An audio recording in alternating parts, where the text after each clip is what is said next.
கோவை, நீலகிரி மாவட்டங்களில் பரவலாக பலத்த மழை பெய்து வருகிறது. கோவை மாவட்டம் சின்னக்கல்லாறில் 21 சென்டிமீட்டர் மழை பதிவாகியிருப்பதாக வானிலை ஆய்வு மையம் தெரிவித்திருக்கிறது. அண்மைச் செய்தி: கோவை, நீலகிரி மாவட்டங்களில் பரவலாக பலத்த மழை பெய்து வருகிறது. வால்பாறையில் 11 சென்டிமீட்டர், சோலையாற்றில் 10 சென்டிமீட்டர், பொள்ளாச்சி மாக்கினாம்பட்டியில் 8 சென்டிமீட்டர் மழையும் பதிவாகியிருப்பதாக வானிலை ஆய்வு மையம் தெரிவித்திருக்கிறது. கோவை, நீலகிரி மாவட்டங்களில் பரவலாக பலத்த மழை பெய்து வருகிறது. கூடுதல் விவரங்களை செய்தியாளர் நேசராஜ் வழங்கிட கேட்கலாம். நேசராஜ், வணக்கம். மழை நிலவரம் தொடர்பான விவரங்களை சொல்லலாம்.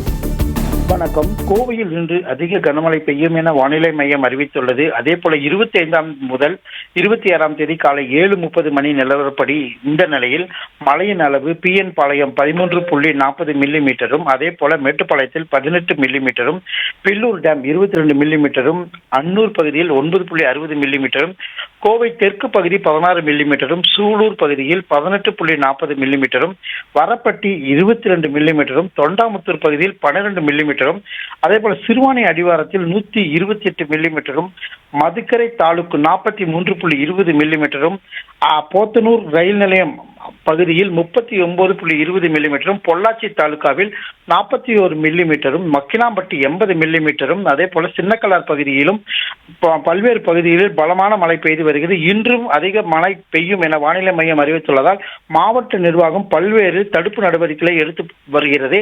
அதே போல மாநில பேரிடர் குழுவும் அந்தந்த பகுதியில் எங்கெங்கு மரம் விழுந்தாலும், அதே போல மின்சாரம் அருந்து விழுந்தாலோ யாரும் அதன் அருகே செல்ல வேண்டாம் என மாவட்ட நிர்வாகம் அறிவுரையும் வழங்கியுள்ளது. பிளே ஸ்டோர் மற்றும் ஆப் ஸ்டோரில் இருந்து பாலிமர் செயலியை QR கோடு மூலம் பதிவிறக்கம் செய்யுங்கள். செய்திகளை உடனுக்குடன் பெறுங்கள்.